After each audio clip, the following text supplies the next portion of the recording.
Of allegiance and a moment of silence, please.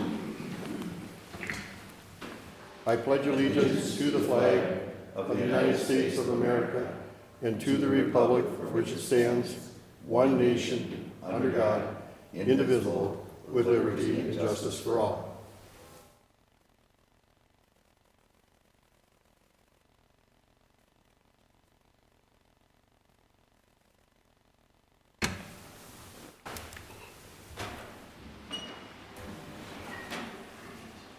Therese, if you'll call the roll call, please. Commissioner Coring, Here. Commissioner Lubke, Here. Commissioner Barrows, Here. Commissioner Franzine. Here. Commissioner Lee. Here. All members are present. Thank you very much. Open forum. Do we have anybody that signed a form to speak today? No, Mr. Chair, we do not. All right, thank you very much. Review and approve the minutes from April 8th, 2025. Any corrections? I'll make a motion to approve. Commissioner Franzine makes the motion to approve. Commissioner Lee seconds that motion.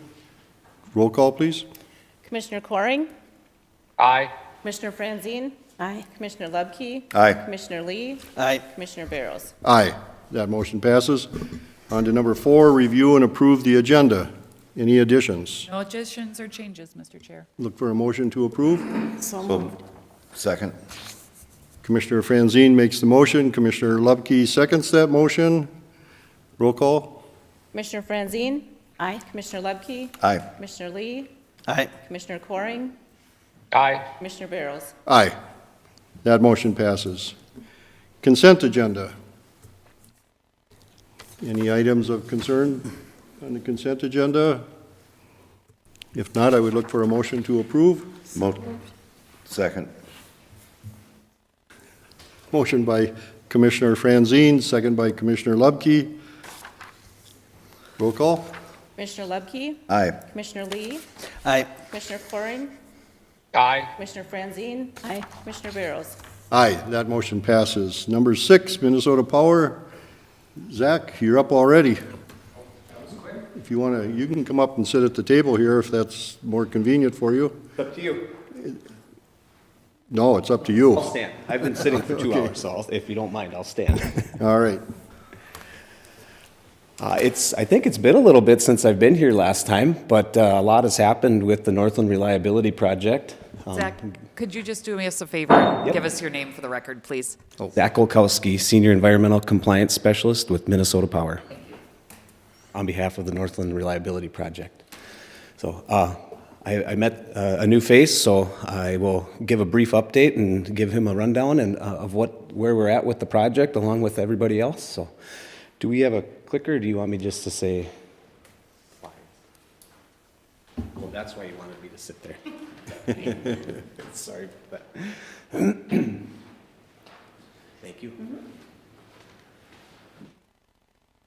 So as we're aware, again, just for background, Northland Reliability Project is a 180-mile line stretching from Grand Rapids area at the Iron Range substation to the Big Oak substation near Becker, Minnesota, and with a pit stop in between with a brand new series compensation station right here in the Riverton area. It's a double circuit 345 kV kilovolt transmission line. 90% of it is located within or paralleling existing transmission lines. And with the expanded 2 new substations, and this is part of a MISO-approved regional plan project. So in February 2025, on the 28th, the Public Utilities Commission approved the route, and with the following kind of implementations here, we did increase the consolidation and the paralleling of existing lines from 85% to 90%, with the reduction of new right-of-way needed. We expanded around one of the conditions was to expand around the Swatera to avoid residences, and crosses the Mississippi River in an existing right-of-way rather than creating green space. And the rebuild of existing transmission line here in this area over Little Rabbit Lake, starting at Coal Lake Way, and then we were able to go along the west side of the Cuyuna Country State Recreation Area, and then down in the the Long Lake area, we were able to increase the use of tax forfeit lands instead of reducing the amount of private land ownership that we crossed. So a lot changed since the last time I was here, and this was one of them. Again, we got a route permit in hand with the following conditions. So things are getting real. There's a lot of progress still to be made, a lot of permits that need to be given, but focusing on this neck of the woods a little bit more, as you can see, we're able to consolidate two transmission lines, a 230 kV and a 115 kV on one set of structures, which allows us to take over the Northland Reliability Project on the 92 line right away. I mean, if we want to, I can do a screen share with you guys and give you a little bit more detail on how that works. It's very complicated. The engineers are still designing it, but instead of creating new right-of-way, we were able to utilize an existing right-of-way by consolidating two lines. So it's almost two projects, kind of, if you take it into that aspect. So, and that's for about 5 miles in Wolford Township, and then we were able to do the same thing and reconfigure the existing transmission lines for about 7 miles in the Riverton area to allow the Northern Reliability Project to stay on the west side of the Cuyuna Recreation Area. And then, like I said before, we adjusted the route alignments down in Long Lake to place NRP on more tax forfeit lands and reduce the impact on private land ownership there. Right here in like I said, the co-location of the 92 lines, that's kind of in this area here. It's by Coal Lake Way down to the Cuyuna Series Compensation Station. So those two lines, 11 line and 92 line, will be on one set of structures.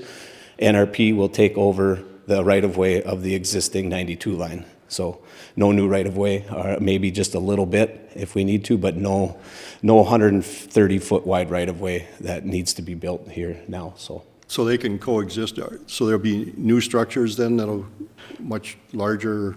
Correct, yes. Substantial? Yep, because NRP can't be co-located with any other line due to the reliability of that line. It's already a double circuit. So in order to do that, we would need to raise the tower structures up quite a bit.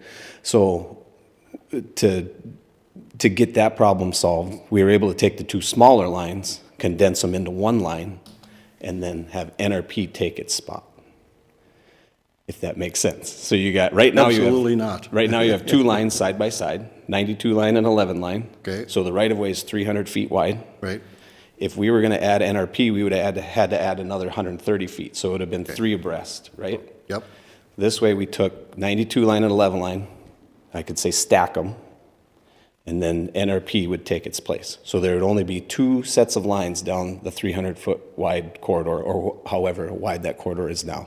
So my question though, I'm thinking about air traffic. Air traffic? So how tall are your structures that are? Just under 140 to 180 feet. Okay. Yep, just under FAA. FAA requirements are 200. Okay. And we have been working with the FAA around this area, and so far so good. So. Okay. Yep. Thank you.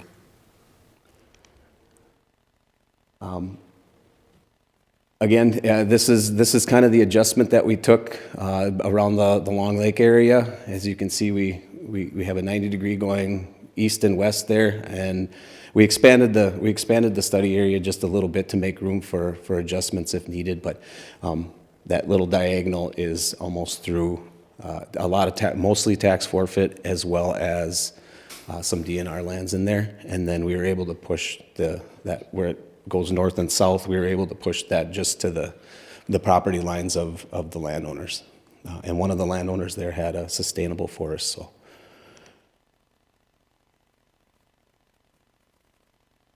Oh, that's me. Oh, perfect. So the ongoing and upcoming milestones here, again, the engineers are working really, really hard, especially in this area, to reconsolidate all these lines and figure out the outage constraints and things like that. So it's going to be a tiered progress here in this area with a lot going on. So a lot of engineering still needs to be had. State and federal, local permitting, obviously. We're working hand in hand with the DNR for crossing permits as we speak. We'll start to gear up on the road use and road crossing agreements, driveway permitting for this construction equipment and construction, exploratory soil borings, and then the big part here is the Riverton 115 kV sub and is getting moved into the 230 sub, so that little 115 yard that we had at some point will no longer exist as a substation, and everything will be moved down to the Riverton 230 yard. Benton County substation tree, it doesn't really pertain to us here. A lot of the stuff, construction is actually starting here in October down south in Sherburne and Benton counties on segment 2, phase 1, segment 2. So that will actually, tree clearing will begin here this winter, and things will start gearing up down there. As I was saying, phase 1, segment 2 is that green part down below, starting at the Benton County substation to the Sherco substation. And that's like I said, October of this year into 2026. Phase 2, which would be from the Benton County substation up to our area, to the Riverton area, potential tree clearing. Again, we're working kind of south to north. Exploratory soil borings could potentially happen this winter in this area, but not much construction probably in this area until 2026, 27 timeframe. And then the phase 3 would be going from the Cuyuna compensation station up to the Iron Range substation in Grand Rapids. Kind of a timeline for construction here and how things happen. We start with tree clearing, foundation, structure, staking the right-of-way, foundation installation, and when we assemble the structures, wire installation, and cleanup and restoration efforts after that. Again, starting here in potentially 2026 and continuing in the in-service date of 2030. Field surveys, there's a few areas before the permit was issued that we did not survey because the permit, we weren't going in those areas. So there's a few areas along the route that we need to survey still due to the fact that they're new. And then areas that we weren't able to get to, either we didn't have access or weather or constraints, things like that. So field surveys will continue this summer, starting actually in May, sorry. That's cultural resources, wetland delineations, birds, bats, bees, and all that good stuff there. So a little bit with the real estate process, we've been getting right of entry in order to do these field surveys. That's been ongoing.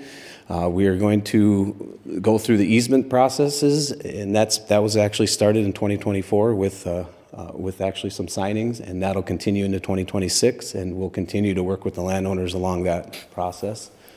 Construction 2025 to 2030. Easements options are created for the landowners, and they're presented to the landowners. Easement exhibits are finalized, and then the easements are presented, and that's what we'll have for the right-of-way on any given landowner's property. What landowners can expect, again, during this process, construction, staking, you got exploratory soil borings, things like that. We're restricted from working 7 a.m. to 7 p.m.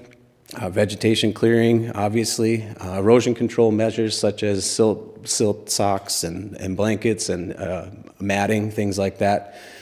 Potentially lane closures, but that would be short durations. And then we'd work those out with our road use agreements, obviously. And equipment, materials, crews, construction, and basic activity with construction. And again, 2026 would be the time frame here in this area. That's all I have right now. Again, you can get us on our website. It's interactive. Again, the maps are interactive, everything. Landowners can call the hotline or email us a question or concern, and we'll take care of it promptly. And yeah, the northlandreliabilityproject.com has a lot of information. And that is all I have. Any questions? Mr. Chair? A couple things. So landowners, they can get a hold of you either on that phone number or that email address with any questions or issues that they have? Yep, please do. Okay. Yep. And then when you're talking about stacking the current lines to make room, does that mean your goal then is to try to keep the amount that you're widening it down? Correct, yep, that's to reduce the impacts, yep. Okay. Because in a lot of this area, we needed to deviate away from the line, and it would have been, or an additional 130 feet of new right-of-way. And everything is so condensed here and so, a little bit more populated than most areas. So it's hard to maneuver and adjust. So the next best thing would be to stack them. And you can't stack the 345 kV, so the alternative was to stack the existing lines that are there. Okay. Okay, and you're confident that you'll be able to keep it in the current constraints, or that's what you're hoping to be able to do? We're pretty confident. Things do change, but at this point in time, I don't. It's the PUC approved route, so we need to stick within those bounds. Okay. There may be an additional 20 feet of right of way or 30 feet in some areas where the right of way isn't wide enough. But that would be, in my opinion, that would be the most significant impacts as of right now. Okay. But yeah, Thank you.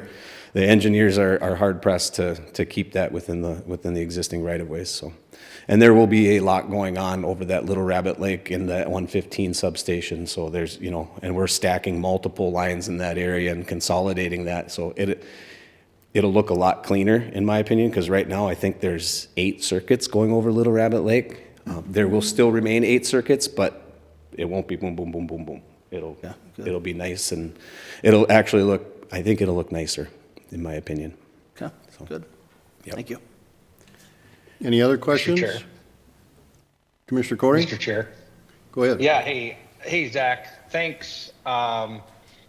Zach gave a presentation to Commissioner Hoag and I, it's been last year, a long presentation, really good. Zach's doing a great job. As I sit here, just a curiosity question. I guess I should probably know the answer to this, but as you're going along with the line and you need to take need to have an easement through somebody's property, obviously they get compensated. Now you're saying you're going to go through a lot of public land. If you're going through county land, are we getting compensated the same equally as if it was a private, or doesn't it work that way? How does that work? Mike, I feel the easement process is somewhat the same, right, as a private landowner? Hi, I'm Mike Putney from Minnesota Power. I work in the Real Estate Services Department.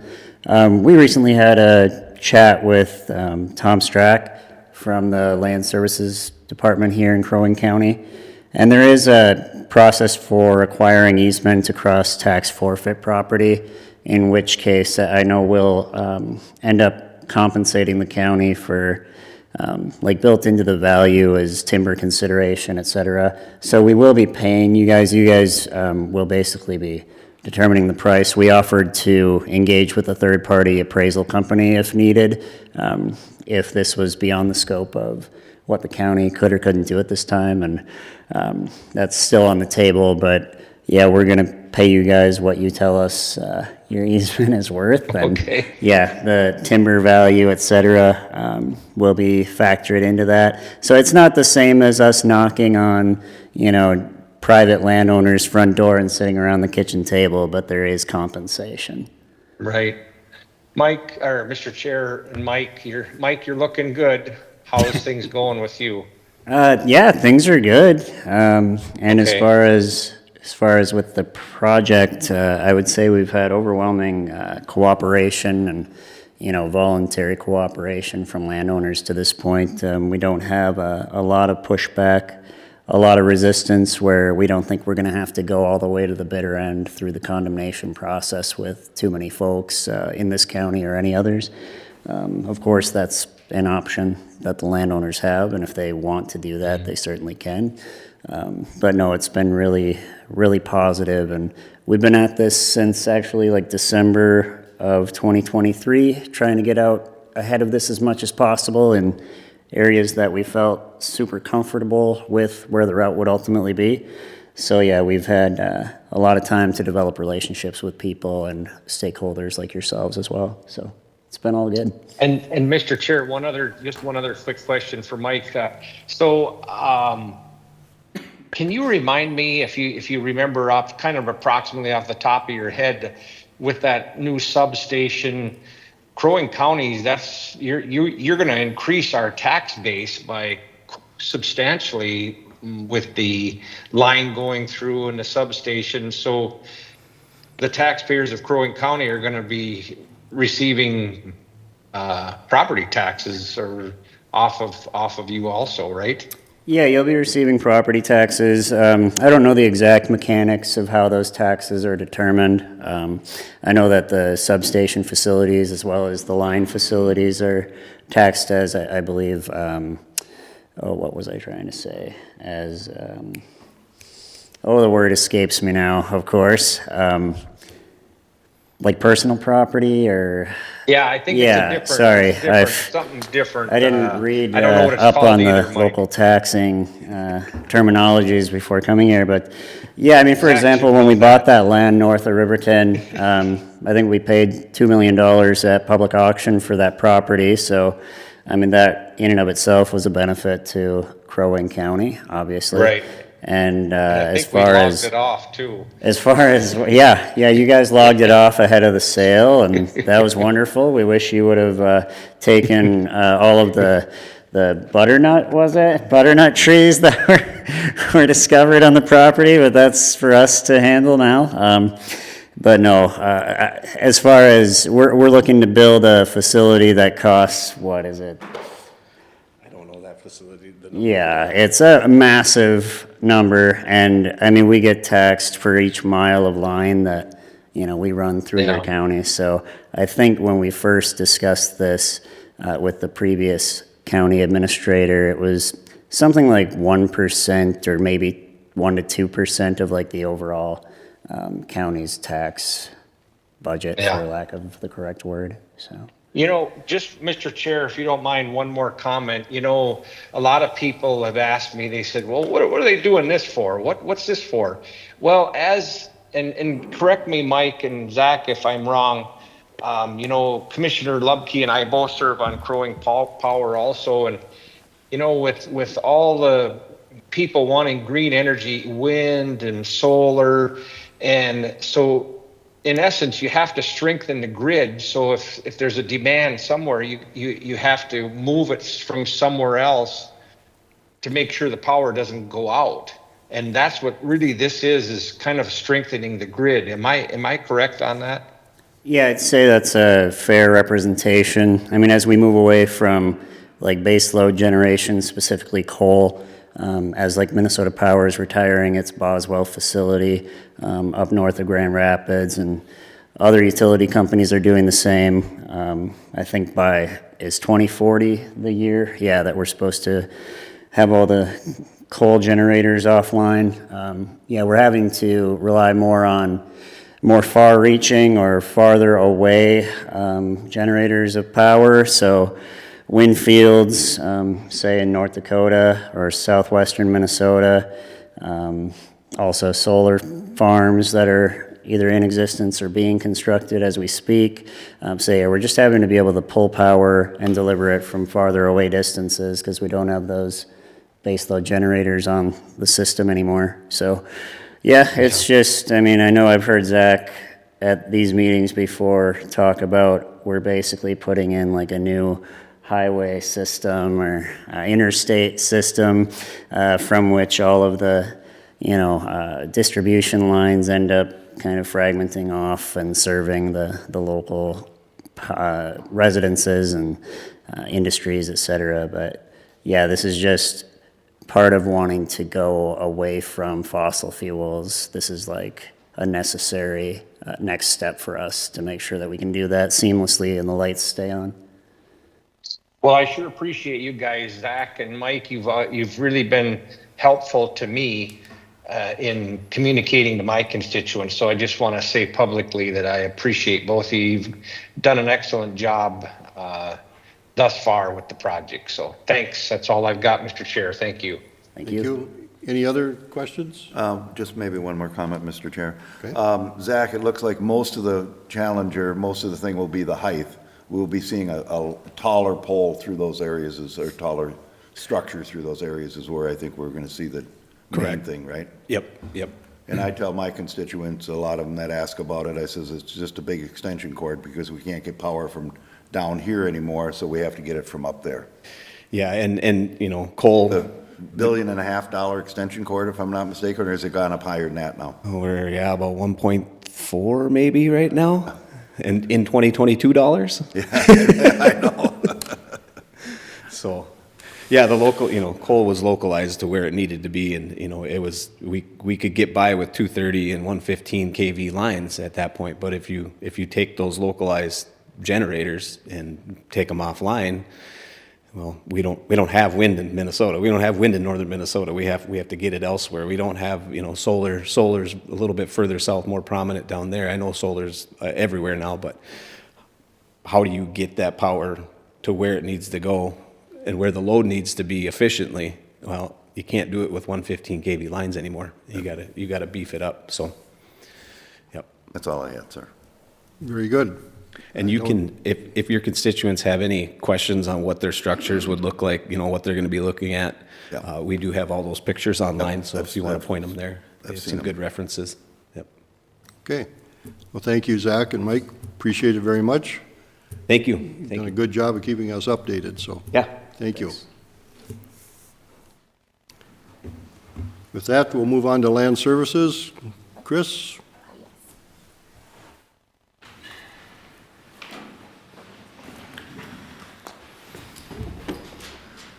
Good morning, Mr. Chair, members of the board. We have one item for your consideration this morning. This is a request to review the preliminary plat of Tip Top First Edition. This is a preliminary plat request for parcel number 68210711 that's located in section 21 of Ideal Township. The request is to approve the preliminary plat of Tip Top Edition consisting of 2 lots. Can we go to page 49? Wow, you're already on top of that. It's like you knew I was going to ask. You see, you have to be able to read my mind as you take her spots. So it's not easy to do. So she's done a good job. So as a reminder, the plat of Tip Top was approved by the county board back in March of 2021. This was a plat of the Tip Top Resort that's off of Rucker Road. This request did require a variance from the Planning Commission Board of Adjustment for lot size and buildable area because before they recommended approval of the plat, the main facts that the board used to make that decision that there are 2 existing cabins on the site currently, and then there also is the old lodge from the resort there as well, and so the board put conditions on the variance that would read to remove the lodge within 24 months, which would be a substantial reduction in the impervious coverage on the lot, as well as the 2 existing cabins on the site would not be able to be made any larger or taller than what they currently are without coming back to the Board of Adjustment for another variance application request. It's just important to remember that these 2 cabins that are there are existing legal nonconformities and could be rebuilt in their current footprint today with a permit regardless of if the lot were to be 1 larger lot or to be 2 smaller lots. It's also important to note that while this did require a variance, it does meet the minimum standards set by the state in the Minnesota Shoreline Rule 6120 as far as 20,000 square feet per lot and 100 feet of lot width at the lake and at the building setback. So the Planning Commission did hold a public hearing on this on March 20th of 2025, and they made a 3-to-1 recommendation to the board to approve the preliminary plat of Tip Top First Edition. The PCBOA did develop a finding of fact for you on page 64 and 65 of the packet for your consideration as well. Based on the application submitted, staff packet, public comments, and the finding of fact is recommended to approve the preliminary plat of Tip Top First Edition. I just want to note that we did receive information from Ideal Township originally that they weren't in support of the request, but my understanding is that Commissioner Lupke has spoke with the township and they have changed their opinion and are now supportive of the request at hand. I'd be happy to answer any questions. Any questions? Mr. Chair, just a few comments.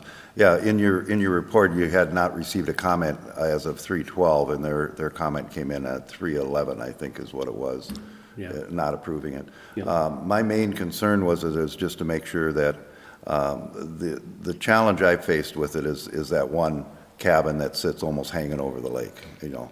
But after talking to both the Planning Commission member and also talking to Dave Peterson from Ideal, I'm okay with the plat, so. and what you guys are trying to do. I understand it's a negotiation to try to figure out what to do, as long as that cabin can't be made any bigger than it's sitting down there. Correct. And the same footprint, and they have to still come back for a variance for that.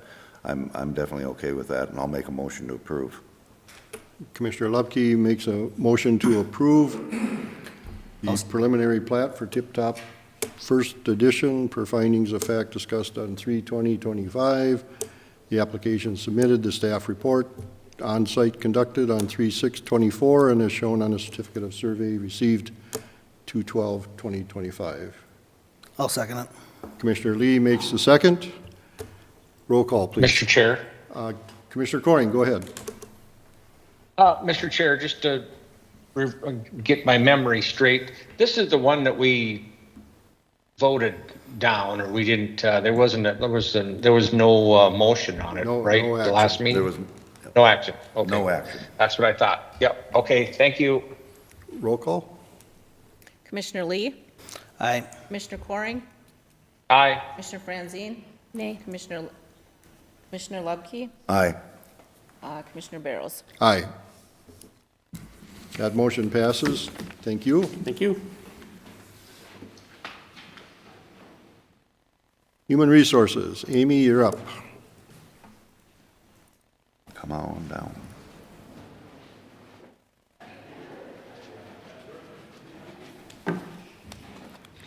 Good morning, Mr. Chair and Commissioners. I'm here today asking to go out for an RFP for a private Minnesota paid family and medical leave options.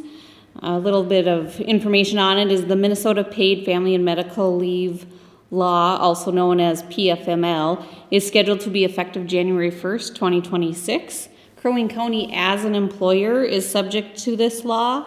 PFML allows employers the option to elect either the state-administered plan or a private plan offered by insurance carriers that are approved by the state of Minnesota. The private plan benefit offerings must meet or exceed the state plan. Staff at the county have discussed this concept with an ancillary benefits broker, Dan Oakes from Integrity Benefits, and we recommend that the county board authorize conducting an RFP to obtain plan design proposals and pricing options for private Minnesota PFML options. The RFP will satisfy Minnesota Statute 471.6161, and there is no cost to be part of the RFP and no obligation to go with the private plan. Are there any questions? Any questions? Mr. Chair, we could do this in-house if we wanted to. We have to either go with the state administered plan, so the Okay. employee, if they needed to take a leave, they would apply through the state, or we have to do a private plan. Yeah, okay, thank you. Any other questions? Mr. Chair, just a couple of comments with regard to this. The state plan right now is estimated at being a cost of about 0.88% of your annual payroll. And what the law says currently is that employers have to cover at least 50% of that cost. And we believe, we don't even have complete clarification, but we believe that we will be able to negotiate the remaining balance or whatever that split would be with all of our labor unions. Even if we assume that at the least amount, we're going to have to pay 50%. 0.44% of our annual payroll is about $200,000. So just from a dollar and cents perspective, that's essentially 2 to 3 FTEs, depending on what you're looking at as far as the employee count or whatever position it might be. So while we know that that plan very likely might be the most cost-effective for us because of the scope of what that plan is offering, as far as how many people would be participating in that pool, we also know that it would be in our best interest to make sure that we are looking at all options, which is why Amy is bringing this request before you to get a private plan quote to see what that would cost us and potentially have some different cost savings that could be looked at there. Questions? I just want to add too, so with the paid family medical, the PFML leave, it's also needing to administer it. So how does the state, administering it with the state plan versus with a private plan? This is something new for Minnesota and they're still trying to figure things out like we're trying to figure it out on our end here too. And so for employees and what's their experience, because they're going to apply for the leave of absence, whether, and the provider will determine if it's qualifying or not. Then on our end, we still have to coordinate that leave of absence with FMLA that we already offer, and then do they use PTO to make themselves whole? How does all of that coordinate and stuff too? So even though there's a provider providing the benefit, there's still a lot of administration work that has to go on in-house as well too with this new plan that the state is putting in place. So would you describe that as an unfunded mandate? Yes. Yes. Thank you. Any other questions? I don't hear any. I'd make the motion to authorize Human Resources to conduct a RFP for pricing quotes. Commissioner Franzine makes the motion to approve, I will second that motion. second by Commissioner Lubke. Roll call, please. Commissioner Coring, Aye. Commissioner Franzine, Aye. Commissioner Lubke, Aye. Commissioner Lee, Aye. Commissioner Barrows. Aye, that motion passes. Thank you very much, Amy. Thank you. County Sheriff. Good morning there, Commissioners. Morning. I don't really have a lot for you today. I'd certainly take any questions if you guys have been hearing anything or any concerns from your constituents regarding traffic or any issues that are, seem to be a problem in your areas. I will just mention while you're thinking about that, we had a nice traffic stop the other couple weeks ago now, or a week ago, where we had one of our canines, Nick Sensor, and his dog Rhea, they made a traffic stop and did a drug sniffer on the vehicle and found some drugs underneath the hood that they thought they were going to hide from us, which they typically would if that dog hadn't been there. So he was able to sniff that out and got a good find on that. So we're pleased with these extra resources that we have to combat this stuff. So Very good. Any questions for the Mr. sheriff? Chair? Go ahead, Commissioner. Just, I think I've reiterated this before, Sheriff, that over in Garrison, a lot of theft, like the dollar store, I've talked to somebody there and I've talked to people out in the Garrison area. I know that Crow Wing County is a big area to cover, and I don't know what you can do, but I don't know, maybe more of a presence over there. I just relaying to you that, there's some break-ins and some stuff going on over there that's not good, and people are upset about it. It's a long ways from, it's close to the county line, and it's just on the edge of the county line. And so I understand if you have a couple people on at night, it's hard to cover a county this big. So just relaying you that there's some concerns over there about the crime increasing in Garrison area. yeah, well, I'll just mention that we have quite a few of our deputies that like to work that area, and they've spent quite a bit of time over there aggressively working that area. I did get a chance to go over there and speak with some of the folks as well after this was brought up, I don't know, maybe a month, 2 months ago. And there is definitely a perception of an uptick in crime, but I don't think it doesn't really factually meet with our RMS, or our records management system. So I think it's a perception, but we're certainly there and very visible and wanting to do what we can to make folks feel better over there as well. So we will continue to do that. Appreciate it. Thank you. Any other questions for the sheriff? All right, thank you so much, appreciate it. Thank you. County Attorney, Stephanie, are you sitting in for Don? I am. Good morning, everyone. I do not have anything for you, but I am more than happy to answer any questions that you may have. Any questions for Stephanie? You're off the hook. Thank you. Have a good day, everyone. Thank you. County Administrator. Mr. Chair, the senior management team did not meet this week, so I don't have anything to report there, and I have nothing else on my agenda, but would be happy to answer any questions you have of me. Questions for the administrator?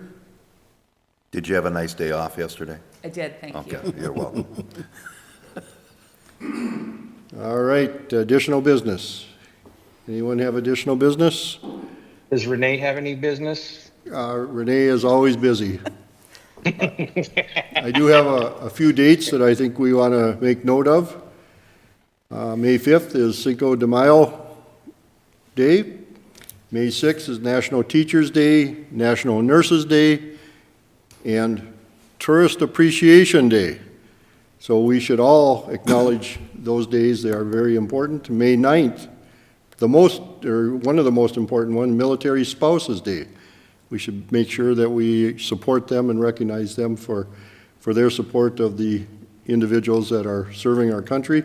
And May 11th, the day we all owe our mothers something. So Mother's Day is May 11th. So aside from that, I would look for Commissioner Lee. One thing You don't like your mother? Or I like my mom. Where are you going with this? Where are you going with I believe it's May 1st is All Veterans Day.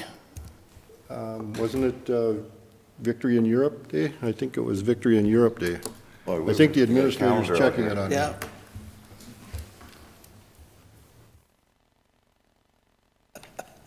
I There's a lot of things that thought I just read it. I thought I just read it, so maybe I'm Well, wrong. if it is, we should honor it. I will just say that. I would entertain a motion to adjourn. Commissioner Lupke I will make that motion to makes a adjourn. motion to adjourn, non-debatable. Looking for a second. Second by Commissioner Franzine. Roll call, please. Commissioner Franzine? Aye. Commissioner Lubke? Aye. Commissioner Lee? Aye. Commissioner Coring? Aye. Commissioner Barrows? Aye. Thank you, everyone. Commissioner